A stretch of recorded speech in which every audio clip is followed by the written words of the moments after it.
महाराष्ट्राचे विधानसभेचे सदस्य वर निलंबित मनपूर्वक स्वागत आहे. सुस्वागतम सुस्वागतम.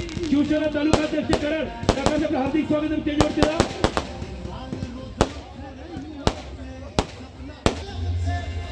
सगळ्यांनी बसून घ्या आपल्या नंतर. हॅलो या ठिकाणी श्रद्धांजली खरं होतं. प्रफुल्ल मतदार बंधू आपणास पुन्हा एकदा विनंती वरती बसून घ्यायचे. आपण सर्वांना विनंती आहे. रस्त्याच्या आजूबाजूला जे उभे आहेत लोक,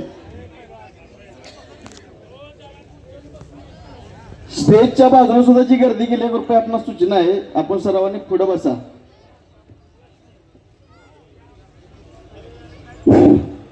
उपमुख्यमंत्री अजितदादांना आपण सर्वांनी मनापासून कार्यांच्या सुरुवातीला श्रद्धांजली व्हायचं आहे. 2 मिनिटं सर्वांनी उभं राहून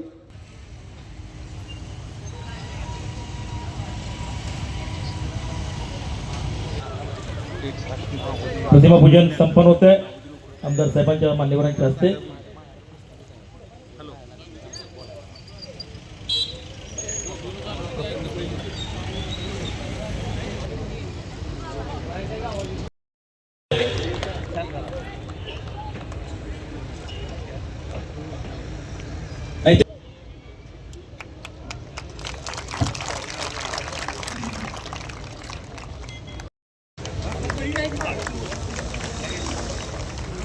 जोरदार टाळ्या वाजवून आनंद सत्कार होते. पंजाबराव पाटलांची शुभे असते.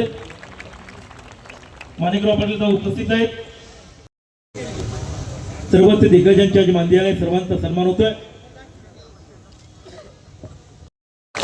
गावरून दिगावची सुकन्या सन्मान होतोय. आपण टाळ्याच्या गजरात रुचीचा सन्मान करूया. आमदार साहेबांच्या हस्ते सत्कार होतोय. खूप खूप अभिनंदन सुरुची. खूप खूप शुभेच्छा. सर्व गोट्याचे मान्यवर आपल्या उपस्थितीमध्ये बाबांच्या आमदार साहेबांच्या शुभे असते. अमित पाटील आपण या. मान्य साजिद आगा राष्ट्रीय काँग्रेसमधून आज भारतीय जनता पार्टी प्रवेश करतायत. आमदार साहेबांची शुभे असते. जोरदार टाळ्या वाजवा. आपलं जावेद देसाई गोटे आपण स्टेजवरती आपणास. तर तुम्हाला सगळ्यांना प्रश्न पडेल की आज मी मतदान करू शकत नाही पण मत काय मांडेल. ह्याच्या मागचं कारण असं की माझे वडील म्हणजे संतोष पाटील आणि माझे आजोबा आणि मी आमच्या घरी या निवडणुकीच्या रणधुमाळीमध्ये नेहमी चर्चा होते की कोणता पक्ष आघाडी मिळवेल, कोण चांगलं मत मिळवेल, नेमकं प्रचारामध्ये कमी काय पडतंय, आणखी काय केलं पाहिजे. त्यांना विचारते आणि त्यातनं मला एक वाक्य असं ऐकायला मिळालं की जरी तुला मतदान करता येत नसेल तरी ऍटलीस्ट तू मत तरी व्यक्त करू शकते. आणि त्या विचाराला धरूनच आज मी इथं उभी आहे. मला कायम साथ देणारे माझे वडील, माझ्या वडिलांच्या मागे खंबीरपणे उभे असणारे आजचे उमेदवार, मग त्यामध्ये दीपालीताई असो, नरेंद्र दादा असो आणि संतोष दादा असो, आणि या उमेदवारांची निवड करणारे, त्यांना मार्गदर्शन करणारे आपले कराडचे आमदार म्हणजे माननीय डॉक्टर अतुल बाबा भोसले, या सर्वांना मी नमस्कार करते आणि थोडक्यात उरकते. खरं सांगायचं झालं तर भोसले कुटुंबाला लोककल्याण करण्याची परंपरा लाभली आहे असं म्हटलं तर काही कमी पडणार नाही. कारण की आज आपल्या प्रमुख गरजा जर काढल्या तर त्यामध्ये मेन म्हणजे शिक्षण, आरोग्य आणि रोजगार येतं. जर शिक्षणाच्या क्षेत्रात डोकावून पाहिलं तर उच्च शिक्षण म्हणलं की मुंबई, उच्च शिक्षण म्हणलं की पुणे, उच्च शिक्षण म्हणलं की बेंगलोर.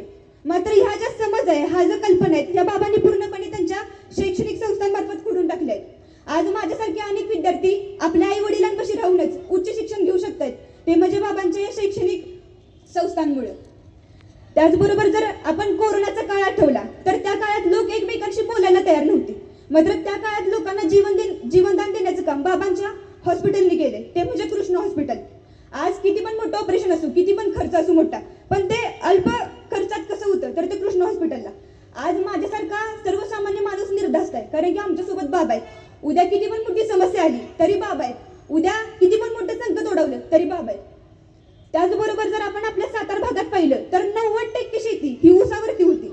त्यामुळे प्रत्येक शेतकऱ्याची एक साधी भावना असते की माझा ऊस लवकर पोहोचला पाहिजे, त्याला एक साधा दर भेटला पाहिजे.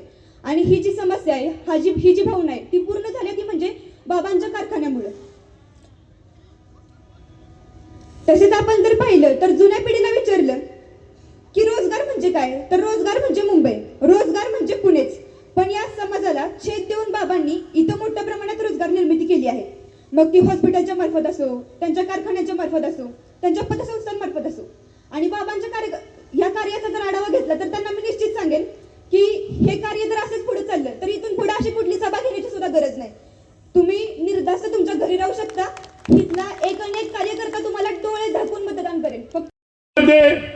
आदरणीय बाबांनी मला बोलवलं, आदरणीय सुरेश बाबांनी मला विचारलं आपणाला उमेदवार द्यायचा आहे. बाबांना एकच सांगितलं मी, जो भारतीय जनता पार्टीचा उमेदवार असेल तो बहुसंख्य मतानं मी निवडून देईन अशी तुमच्या सर्वांचा शब्द मी बाबांना दिलेला आहे. तुमच्या सर्वांचा आशीर्वाद पाहिजे. त्याच्यासाठी सर्वांनी कुठली न ही करता आज या तिन्ही उमेदवारांना मतदान करायचं आहे. मी बरंच लिहून आणलंय पण वेळ थोडा आहे, मी वाचणार नाही. पण जी गणासाठी आपणाला 14,51,55,000 रुपये बाबांनी दिलेले आहेत. मुंडे गावासाठी 30,09,71,000 रुपये दिलेले आहेत. कोरशी गावासाठी 6,85,00,000 रुपये दिलेले आहेत. गोटे गावासाठी 5,68,75,000 रुपये दिलेले आहेत. वनवास माची गावासाठी 4,25,00,000 रुपये बाबांनी एवढा मोठा निधी दिलेला आहे. एकच बाबा आहेत एवढा मोठा निधी देणारे, ते म्हणजे अतुल बाबा. दुसरा कुठलाही बाबा एवढा मोठ्या प्रमाणात कराड दक्षिणसाठी नव्हे जिल्ह्यासाठी देणारा कुठलाही बाबा नाही. त्याच्यामुळं आपलं एक पहिलं कर्तव्य राहील की जे आपल्याला मोठ्या प्रमाणात निधी देतात त्यांना आपण त्यांची मान उंच करण्याचं काम ही तुम्हा आमच्यामध्ये आहे. बाबा एवढा मोठा निधी दिलेला आहे. मी थोडक्यात सांगतो, आम्हाला गावात उन्हाळ्यात सकट आमची वाहनं जात नव्हती. ती बाबांना आम्ही गेलो आणि सांगितलं बाबा आमच्या पानंद रस्त्याला निधी पाहिजे. बाबांनी कुठलाही न विचार करता 80,00,000 रुपये पानंद रस्ता 2-4 किलोमीटर साठी बाबांनी निधी दिलेला आहे.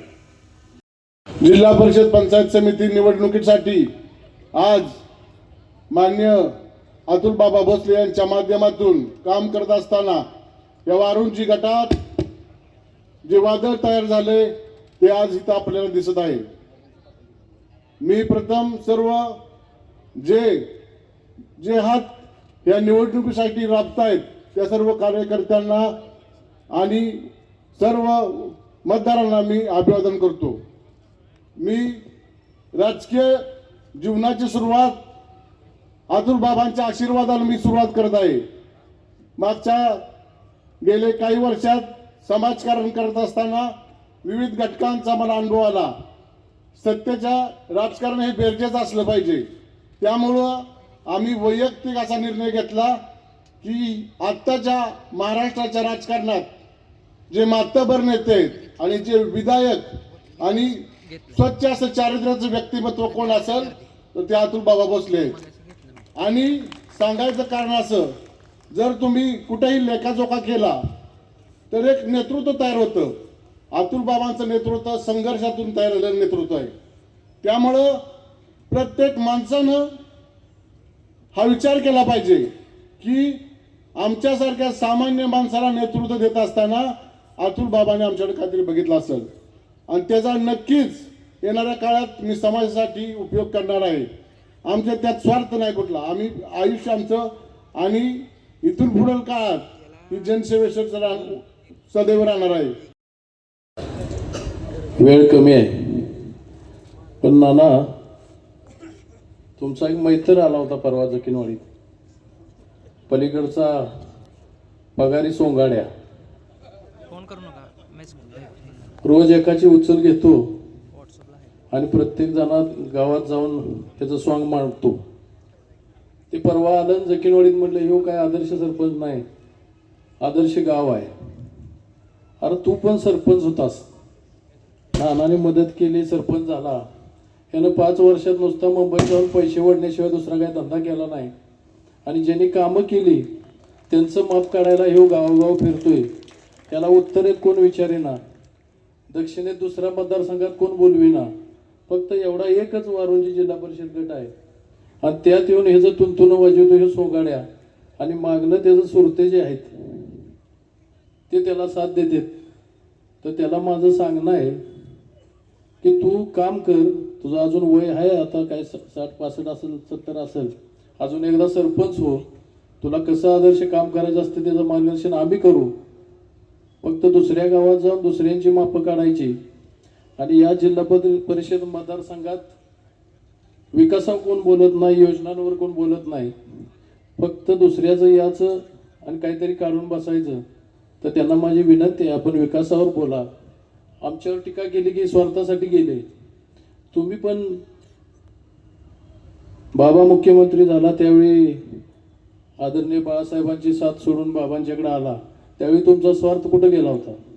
आणि आम्ही विकासासाठी स्वार्थ साधलाय, विकास करण्यासाठी, गावाचा विकास करण्यासाठी, जिल्हा परिषद पंचायत समिती, जिल्हा परिषद गटाचा विकास करण्यासाठी, पंचायत समिती गणाचा विकास करण्यासाठी आम्ही स्वार्थ साधून आदरणीय अतुल बाबांच्या पाठीशी ठाम उभं राहायचा निर्णय घेतलाय.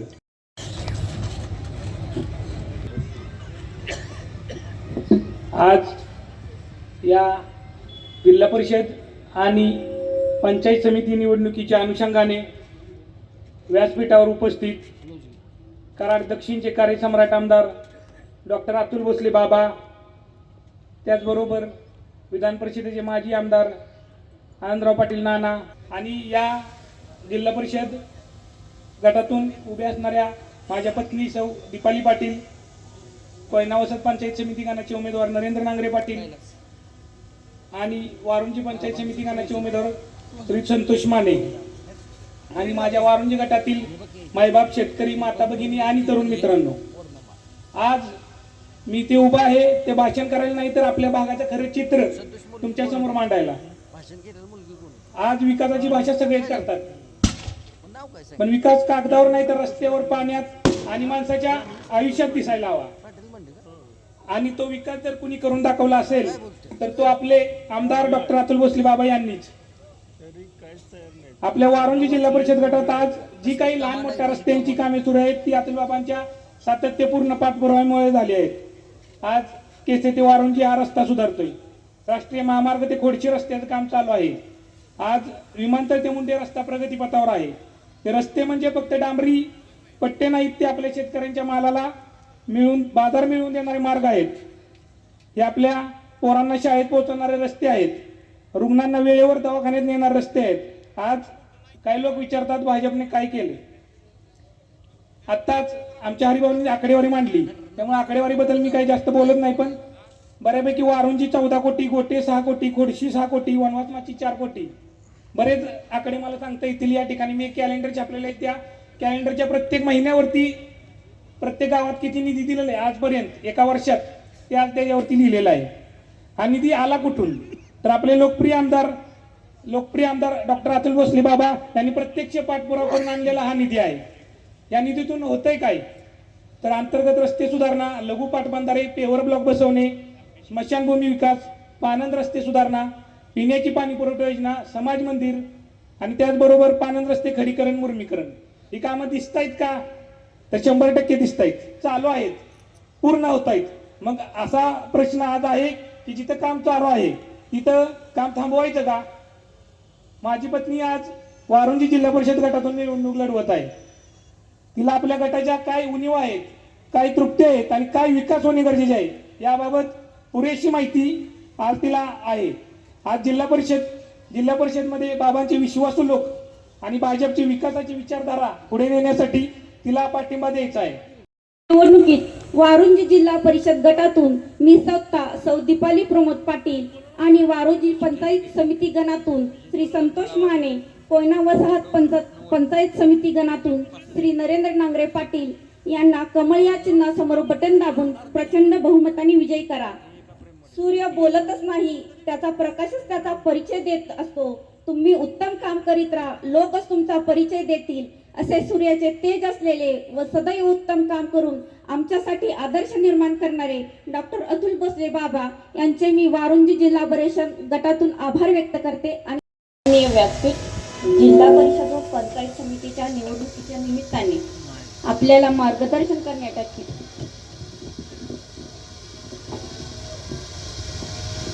जिल्हा परिषद व पंचायत समितीच्या निवडणुकीच्या निमित्ताने आपल्याला मार्गदर्शन करण्यासाठी या ठिकाणी उपस्थित असलेले कराड दक्षिणचे लोकप्रिय आमदार, युवकांचे आशास्थान डॉक्टर अतुल बाबा भोसले, विधान परिषदेचे माजी आमदार आनंदराव पाटील नाना, त्याचबरोबर व्यासपीठावरील सर्व मान्यवरांचे व मतदार बंधू भगिनींचे सर्वप्रथम मी स्वागत करते. आज मला व्यासपीठावर उभे राहण्याची संधी मिळाली ही माझ्यासाठी अभिमानाची व स्वाभिमानाची बाब आहे. जिल्हा परिषद ही ग्रामीण विकासाची खरी ताकद आहे आणि याच ताकदीचा एक भाग होण्यासाठी आज मी तुमच्यासमोर उमेदवार म्हणून उभी आहे. माननीय आमदार डॉक्टर अतुल भोसले बाबा यांचे नेतृत्व आम्हा सर्वांसाठी मार्गदर्शक आहे. त्यांच्या पाठबळामुळेच अनेक विकास कामे आपल्या भागात झाली आहेत. आज एक महिला म्हणून, एक कार्यकर्ता म्हणून आणि एक जबाबदार नागरिक म्हणून मी तुमच्या समोर विश्वास देण्यासाठी उभी आहे. राजकारणात यश मिळवणं केवळ निवडणूक जिंकणं नव्हे तर लोकांच्या मनात स्थान मिळवणं महत्त्वाचं असतं. साताऱ्याच्या कराड दक्षिण मतदारसंघातून निवडून आलेले डॉक्टर अतुल भोसले बाबा असंच एक नाव आहे. त्यांचा प्रवास केवळ राजकीय नव्हे तर प्रेरणादायी आहे. संघर्ष, सातत्य, निष्ठा, समाजकारण यांचा सुंदर संगम असलेला आहे. नेता हा मोठा केवळ पदामुळे नव्हे तर हृदयामुळे असतो. डॉक्टर भोसले यांचे हे मोठे हृदय आहे. निरीक्षण गृहातील निराधार मुलींसाठी त्यांनी आपले विधायक मानधन दान केले. शेतकऱ्यांच्या अडचणी ऐकून कृषी विभागात आवश्यक सुविधा वाढवण्यासाठी ते सातत्याने प्रयत्न करीत आहेत. ग्रामीण व शहरी भागातील पायाभूत सुविधा सुधारण्यासाठी अनेक प्रस्ताव त्यांनी मांडले आहेत. त्यांच्या प्रत्येक कृतीत एकच भावना दिसते, लोकांसाठी काहीतरी करण्याची खरी इच्छा. जिथे पक्ष सांगेल तिथे उभे राहील ही भावना केवळ शब्द नाहीत, ही त्यांची काम करण्याची पद्धत आहे. कराड दक्षिणला प्रगतशील करण्यासाठी नव्या उत्साहाची गरज होती. डॉक्टर अतुल बाबा भोसले हे त्या उत्साहाच्या नव्या शक्यतांच्या प्रतीक ठरत आहेत. त्यांची कार्यपद्धती सरळ आहे. लोकांच्या ऐका, त्यांच्यासाठी उभे राहा आणि काम करून दाखवा. आज युवक त्यांना एक रोल मॉडेल म्हणून ओळखतात. शेतकरी त्यांना आपला माणूस म्हणतात. जनतेत त्यांच्या नवी ऊर्जा दिसते. मला हे आवर्जून सांगावे लागेल की आपल्या वारुंजी जिल्हा परिषद गटाचा विकास करण्यासाठी प्रतिनिधी मी असेल, ना केवळ नावापुरती. फक्त भाषण करून महिला सक्षमीकरण करता येत नाही. त्यासाठी कृती महत्वाची असते आणि ती कृती मी जिल्हा परिषदेत करून दाखवीन हा मला विश्वास आहे.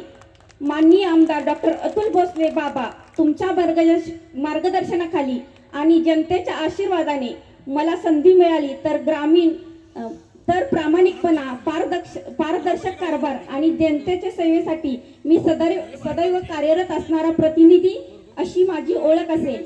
शेवटी मी सर्व मतदारांना नम्र विनंती करते की मला एक संधी द्या. तुम्ही आमच्यावर ठेवलेला विश्वास मी विकास कामातून नक्कीच परत करेन अशी मी ग्वाही देते. मोठ्या लोकांचं प्रेम असल्यामुळं पत्रकारांना माहिती करतो की मुंडा विजयनगर ही एकच ग्रामपंचायत होती आणि ती विजयनगर ग्रामपंचायत झाली, ती उचलून माझी सुपडे गणात टाकली. त्यामुळे किती प्रेम असेल आपल्याला माहिती आहे.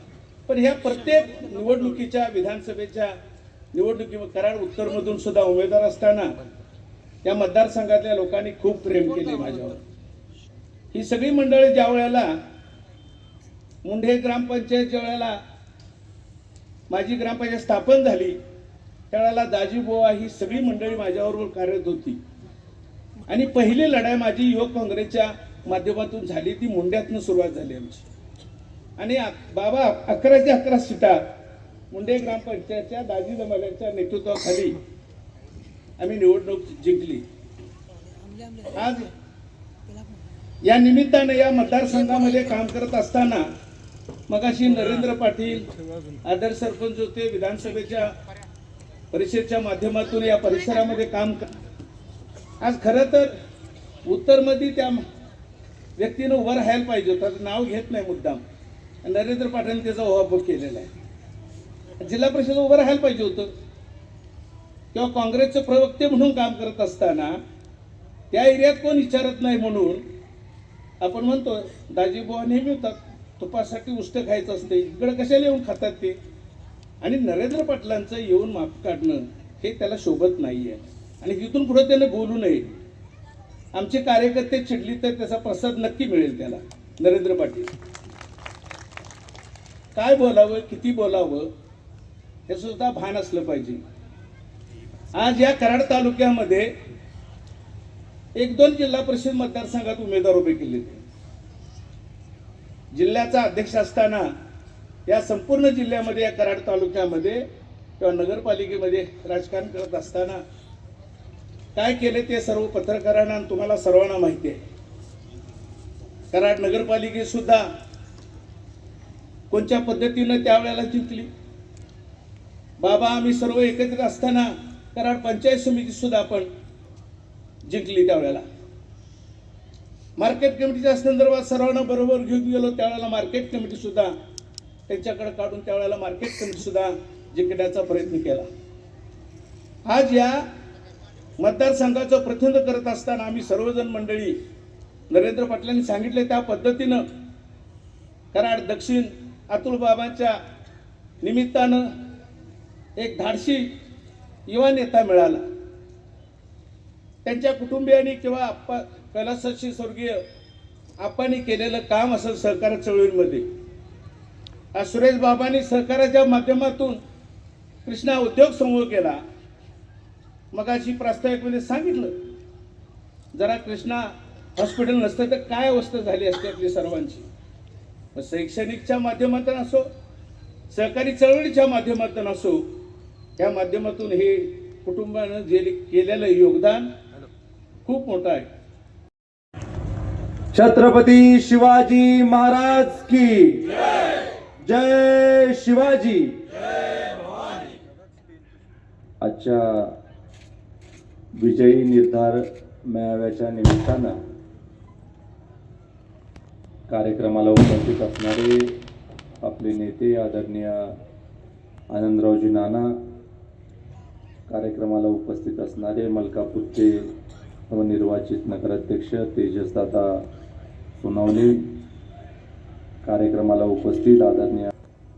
पण आपल्याला सगळ्यांनाच माहीत आहे की 10 वाजताच्या आत आपल्याला आपला प्रचार निवडणूक आयोगाच्या नियमाप्रमाणे संपवायला लागतो आणि त्यामुळं सगळ्यांची नावं घेणं शक्य नाही. मी दिलगिरी व्यक्त करतो आणि सभेला सुरुवात करतो. आज आपण जिल्हा परिषद पंचायत समितीच्या निवडणुकीच्या प्रचारानिमित्त वारुंजी जिल्हा परिषद गटाचा विजयी निर्धार मेळावा आयोजित केलेला आहे. वारुंजी जिल्हा परिषद गटाच्या निवडणुकीला अनन्यसाधारण महत्व आहे. वारुंजीकडे पाहत असताना आम्ही वारुंजीकडं कराड शहराच्या लगत असणारं मोठं उपनगर म्हणून पाहतो. येणाऱ्या काळामध्ये ज्या उपनगरामध्ये मोठ्या प्रमाणावर लोकसंख्या वाढू शकते, ज्या उपनगराला पेरी अर्बन एरिया म्हणून दर्जा येणाऱ्या काळामध्ये आपण देण्याशिवाय आपल्याला कुठलं गत्यंतर नाही. आणि कराड शहराला वाढायची जागा उपलब्ध नसल्यामुळं जी काही लोकसंख्या भविष्य काळामध्ये वाढणार आहे ती लोकसंख्या ज्या उपनगरांमध्ये वाढणार आहे त्यामध्ये प्रमुख उपनगर म्हणजे वारुंजी आपलं. आणि त्यामुळं वारुंजीच्या विकासासाठी, वारुंजीच्या प्रगतीसाठी मोठ्या प्रमाणावर विकास कामं येणाऱ्या काळामध्ये करणं अत्यंत आवश्यक आहे. आज आपल्या वारुंजीमध्ये अनेक प्रश्न आहेत जे सोडवणं गरजेचं आहे. काही स्थलांतराचे आपले प्रश्न आहेत की ज्याच्यामध्ये पुनर्वसन खात्याकडून काही गोष्टींच्या बाबतीमध्ये स्पष्टता आपल्याला मिळणं गरजेचं आहे. की पूर्वीच्या काळामध्ये काही गावं इथं स्थलांतरित झाली आणि स्थलांतरित झाल्यानंतर काही बाबतीमध्ये प्रश्न जे पुनर्वसनाचे निर्माण झालेले आहेत ते आज देखील सुटलेले नाही. ते सोडवण्यासाठी आपल्याला राज्य सरकारकडे पाठपुरावा करण्याची गरज आहे. अनेक ठिकाणी पायाभूत व्यवस्था करण्यासाठीची मागणी आपल्याला या जिल्हा परिषद गटामधल्या विविध गावांमधनं होत असते आणि ती पायाभूत सुविधा पूर्ण करण्यासाठी पुरेपूर प्रयत्न राज्य सरकारच्या माध्यमातून करण्यासाठी आम्ही कटिबद्ध आहोत. मला सांगताना आनंद होतो की वारुंजी जिल्हा परिषद गटामध्ये आपण राज्य सरकारच्या माध्यमातून एका वर्षामध्ये 1.25 वर्षाचा मला झाला आमदार झाल्यापासून, तर या 1.25 वर्षामध्ये 112 कोटी रुपयाचा निधी हा वारुंजी जिल्हा परिषद गटामध्ये आपण उपलब्ध करून दिलेला. प्रत्येक गावामध्ये मागेल तेवढे पैसे आपण उपलब्ध करून दिलेले आहेत. ज्या ज्या पानंद रस्त्यांसाठी पैसे मागितले त्या त्या पानंद रस्त्यांसाठी पैसे आपण दिलेले आहेत. सभागृहासाठी पैसे मागितले, पेवर ब्लॉकसाठी पैसे मागितले, अंतर्गत रस्त्यासाठी पैसे मागितले, प्रमुख जिल्हा मार्गासाठी पैसे मागितले. इतकंच काय, वारुंजीला कराडला जोडणारा जो आपला जुना पूल आहे ज्याला आपण सातत्यानं म्हणायचो की हा ब्रिटिशकालीन पूल आहे, की ब्रिटिशांच्या काळामध्ये या पुलाची निर्मिती झाली होती आणि या पुलाला आजपर्यंत विकास निधी उपलब्ध झालेला नाही. मला सातत्यानं PWDचे अधिकारी सांगायचे की हा इंग्रजांच्या काळात निर्माण झालेला पूल आहे. मी सगळ्या अधिकारी वर्गाला सांगितलं की हे काय आपलं कर्तृत्व नाही, की इंग्रज आपला देश सोडून 78 वर्ष झाले आणि 78 वर्षानंतर तुम्ही म्हणताय की इंग्रजांनी बांधलेला पूल अजून देखील आम्ही वापरतोय. 78 वर्षामध्ये मेड इन इंडिया का नाही झालं? भारतीय बनावटीचा पूल तुम्ही का नाही केला? राज्य सरकारच्या केंद्र सरकारच्या पैशातनं पूल का नाही केला? हा प्रश्न सातत्यानं माझा असायचा. आणि मी आदरणीय नितीन गडकरी साहेबांकडे प्रस्ताव घेऊन गेलो. गडकरी साहेबांना म्हटलं की गडकरी साहेब, की आमचा नॅशनल हायवे 4चं काम होईपर्यंत एक पर्यायी रस्ता म्हणून जो आमचा जुना पूल आहे त्या जुन्या पुलासाठी नव्यानं उभारणी करण्यासाठी तुम्ही निधी उपलब्ध करून द्या. आणि त्याच्यासाठी 50 कोटी रुपयाचा निधी हा आदरणीय गडकरी साहेबांच्या माध्यमातून आपल्याला उपलब्ध करून दिलेला आहे.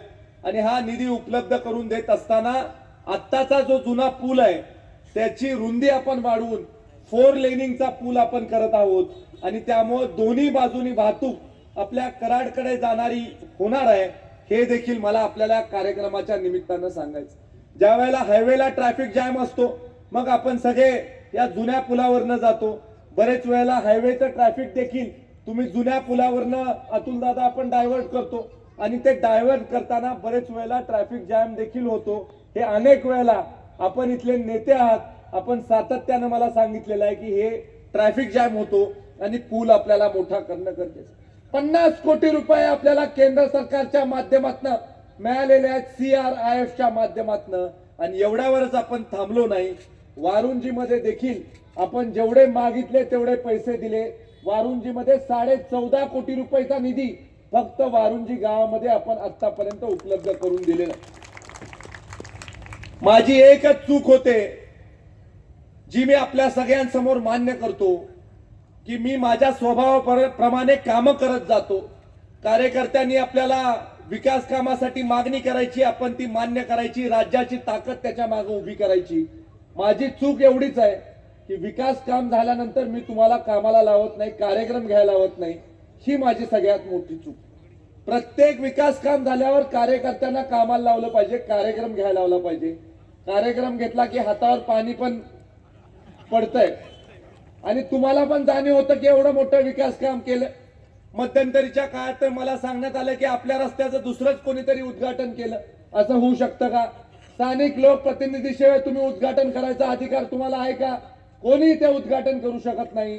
खऱ्या अर्थानं स्थानिक लोकप्रतिनिधीला घेऊनच कुठल्याही विकास कामाचं उद्घाटन करायला लागतं. आणि त्यामुळे सगळ्यांना माझं सांगणं आहे की आता मला घेतल्याशिवाय कुठल्याही विकास कामाचं उद्घाटन होऊ शकत नाही. कुठलाही अधिकारी या विकास कामाच्या उद्घाटनाला उपस्थित राहणार नाही. जुन्या आठवणी सांगून काही उपयोग नाही हो. गेले ते दिवस राहिल्या त्या आठवणी, नाही काय सांगून उपयोग. आता हे असं झालं होतं, तसं झालं होतं, झालं ना. आता भारतीय जनता पार्टीचं सरकार आहे, केंद्रामध्ये आहे, राज्यामध्ये आहे, विधानसभेचा प्रतिनिधी देखील भारतीय जनता पार्टीचा आहे. आणि त्यामुळे आमच्या कार्यकर्त्याला कोणी हलक्यात घेण्याचं काम नाही. आमचा कार्यकर्ता उपस्थित असल्याशिवाय, त्याला विश्वासात घेतल्याशिवाय कोणी कुठलं काम करू शकत नाही. काय या मतदारसंघामध्ये आजपर्यंत आपण दिवे लावले? आम्ही या 6व्या वर्षातला हिशोब तुमच्या समोर मांडला.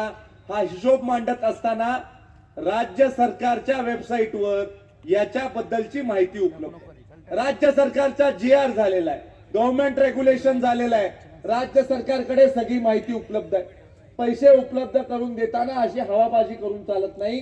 पैसे कसे उपलब्ध झाले हे देखील आपल्याला सांगायला लागतं. राज्य सरकारच्या बजेटमधनं पैसे उपलब्ध झाले, बजेटमधनं उपलब्ध झाले म्हणायला लागतं. DPDC मधनं उपलब्ध झाले तर DPDC मधनं उपलब्ध झाले म्हणावं लागतं. DPDCतनं कोणाच्या शिफारसीवर उपलब्ध झाले याची नोंद देखील सातारला असते. नाना DPDC मध्ये आपण काम केलेलं आपल्याला माहित आहे की आमदारांचं नाव त्याच्या पुढे असतं की हे काम कोणामुळे मंजूर झालेलं आहे. आणि त्यामुळे सगळ्या कामांवर आपण कशा पद्धतीने ती कामं मंजूर केलेली आहेत याचा सगळा दाखला आहे. आणि त्यामुळे या मतदारसंघामध्ये कामं करत असताना किती गतीनं आपण कामं केलेली आहे हे देखील तुम्हाला सगळ्यांना माहित आहे. गोट्यामध्ये मला अजूनही आठवतं की मी विधानसभेचा सदस्य व्हायच्या आधी मी गोट्यामध्ये ताहिरबाई, अलाउद्दीनबाई, मी गावात आलो होतो आणि गावात कशासाठी आलो होतो तर विकास कामाच्या भूमिपूजनासाठी आलो होतो. आणि भूमिपूजनासाठी आलेलो असताना मला आपण सांगितलं की तुम्ही एक शादीखाना पण देऊन टाका. तुम्ही सांगितलं होतं ना, तिथंच मी घोषणा केली की ठीक आहे, दिला तुम्हाला शादीखाना आणि 3 दिवसामध्येच तुम्हाला GR दिला की त्या शादीखान्याचं काम हे तुमच्या गावामध्ये येणाऱ्या काळामध्ये होणार. जिथं जिथं पाणी पुरवठा योजनेच्या अडचणी आहे तिथं तिथं देखील मी तुम्हाला विनंती केलेली आहे की हा विकासाची जी प्रक्रिया आहे ही कायमस्वरूपीची प्रक्रिया आहे. एखाद्या गावामध्ये पाणी पुरवठा योजनेचं काम झालं म्हणजे झालं असं नाही. गावची लोकसंख्या वाढत असते, गावची मागणी वाढत असते आणि त्यामुळे त्या गावाला अतिरिक्त पाण्याची गरज पडत असते. येऊ शकत नाही पंचायत समितीमध्ये, तुम्ही सत्तेमध्ये येऊ शकत नाही, DPDC मध्ये तुम्हाला प्रतिनिधी नाही, तुम्ही पैसे कुठून आणणार? आज जे तुमचं सगळं चाललंय स्वतःच्या समाधानासाठी, तुम्ही स्वतःचे पैसे निवडणुकीसाठी जरूर खर्च करा. माझं तर म्हणणं आहे आता ज्याला ज्याला मिळतंय त्यांनी घ्या, काही सुद्धा अडचण नाही माझी. काही लोकांना असतं की माझे पैसे खर्च झाल्याशिवाय मला बरं वाटत नाही. आमची काही अडचण नाही, आम्हाला पण सांगा, आमचा भार हलका करून टाका, करा खर्च पाहिजे तेवढे. पण तुम्ही विकास निधी कसा आणणार? राज्याच्या योजनेमधनं तुम्ही पैसे कसे आणणार? आज सार्वजनिक बांधकाम मंत्री शिवेंद्र बाबा आहेत. शिवेंद्र बाबा माझा ऐकतील का आणि कोणाचा ऐकतील? आज एवढा पैसा आपल्याला सार्वजनिक बांधकाम खात्याचा मिळतोय, कशाच्या जीवावर तो पैसा मिळतोय? की हा मतदारसंघ भारतीय जनता पार्टीचा आहे म्हणून तो पैसा आपल्याला मिळतो. तुम्हाला सांगताना मला समाधान वाटतं की आपल्या कराड दक्षिण विधानसभा मतदारसंघामध्ये हॅमच्या योजनेमधनं सार्वजनिक बांधकाम खात्याने 200 कोटी रुपयाचा रस्ता दिलाय. 200 कोटी रुपयाचा रस्ता मला सुचवता येत नव्हतं की 200 कोटीचा सुचवायचा कसा रस्ता. 5-25 कोटीवर मी समाधानी होतो, पण देवाभाऊ म्हटले की 200 कोटी रुपयाचा रस्ता यांना देऊन टाका. 200 कोटी रुपयाचा रस्ता बसवायला 4 दिवस अधिकारी घेऊन बसलो की बसवायचा कसा, बसवला शेवटी असा फिरवून आणला आणि 200 कोटीचा रस्ता बसवला. आणि त्या रस्त्याचं उद्घाटन हे देखील येणाऱ्या काळामध्ये आपण आपल्या सार्वजनिक बांधकाम मंत्र्यांच्या माध्यमातून घेणार. या मतदारसंघावर मोठा प्रभाव आमच्या कराडकरांचा आहे. कराडची सगळी माझी जी नव्या विचाराची टीम आहे ती सगळी नव्या विचाराची टीम इथं कार्यरत आहे. मलकापूरची पिंटू दादा सगळी आपली टीम इथं कार्यरत आहे आणि या सगळ्या टीमच्या माध्यमातून एक वेगळी ऊर्जा या सगळ्या परिसराला मिळालेली आहे. निश्चित स्वरूपी कराडचं नेतृत्व जरी तुम्ही करत असाल, मलकापूरचं नेतृत्व तुम्ही जरी करत असाल, तर अनेक लोकांचे उद्योग व्यवसाय या परिसरामध्ये आहे आणि त्यामुळे त्यांचं नेतृत्व देखील या परिसरामध्ये आपल्याला जपणं गरजेचं. आणि खऱ्या अर्थानं अनेक प्रश्न आणि समस्या सोडवण्याचं माझं स्वप्न आहे. तर घरातल्या सगळ्या पुरुष मंडळींना बोलून घ्या, सगळ्यांना समोर बसवा आणि त्यांना म्हणावं, आमदारांनी असं सांगितलेलं आहे की 9 तारखेला निकाल लागल्यानंतर 45 किलोची वस्तू आपल्याला मिळणार आहे, ती उचलायसाठी तुमची गरज पडणार आहे, हे त्यांना तुम्ही सांगा. आणि त्यामुळं माझी एकच विनंती आहे की सगळ्या घरातल्या पुरुष मंडळींना उचलायची तयारी तुम्ही करायला सांगा आणि सगळ्या पुढाऱ्यांना, सगळ्या कार्यकर्त्यांना, ज्याला ज्याला ग्रामपंचायतीला उभं राहायचंय, ज्याला सरपंच व्हायचंय, ज्याला सोसायटीचा चेअरमन व्हायचंय, सोसायटीचा सदस्य व्हायचंय, काहीही व्हायचं असेल तर हे सगळं सामान घरापर्यंत पोचवायसाठी रिक्षाचं भाडं भरायचं आणि हे भरलं तरच उमेदवारी मिळेल, नाही तर कट उमेदवारी तुमची. मला एक माहिती आहे की 50% मतं मला आहेत, तर तुम्हाला काय करायचं ते करा तिकडे. चला विनोदाचा भाग आपण सोडून देऊया. आम्ही बघणार नाही कोण कुठल्या पंथाचा आहे, आम्ही बघणार नाही, काही बघणार नाही, डायरेक्ट तुम्हाला देऊन टाकणार. हे पहिल्यापासून आपला पॅटर्न आहे आणि हे सगळं देत असताना एक पैसा सुद्धा माझ्या माता भगिनींनी खर्च करायचा नाही, हे सुद्धा सगळ्या माझ्या माता भगिनींना ठामपणे या कार्यक्रमाच्या निमित्तानं मी सांगू इच्छितो. आज या कार्यक्रमाच्या निमित्तानं प्रमोदजींचं मी भाषण ऐकलं, दीपाली ताईंचं देखील मी भाषण ऐकलं, नरेंद्र दादांचं देखील मी भाषण ऐकलं आणि संतोषचं पण मी भाषण ऐकलं. आमचे तिन्ही उमेदवार, जिल्हा परिषदेच्या आमच्या उमेदवार आदरणीय दीपाली ताई या उच्च विद्या विभूषित आहेत, यांचं M.Com पर्यंत शिक्षण झालेलं आहे, या गोल्ड मेडलिस्ट आहेत, यांच्या माध्यमातून चांगलं काम होणार आहे. यांना भविष्य काळामध्ये निवडून आल्यानंतर प्रमोदची देखील नेतृत्व करायला गरज नाही, या स्वतःच्या डोक्यानं काम करणार आहेत, स्वतःच्या डोक्यानं सगळं माझ्यापर्यंत आणणार आहेत. कोणीही प्रॉम्प्टिंग करायची त्यांना गरज नाही आणि त्यामुळं त्यांच्या कर्तृत्वावर त्यांना इथं आपण भारतीय जनता पार्टीचं उमेदवार म्हणून तुमच्या समोर आणलेलं आहे.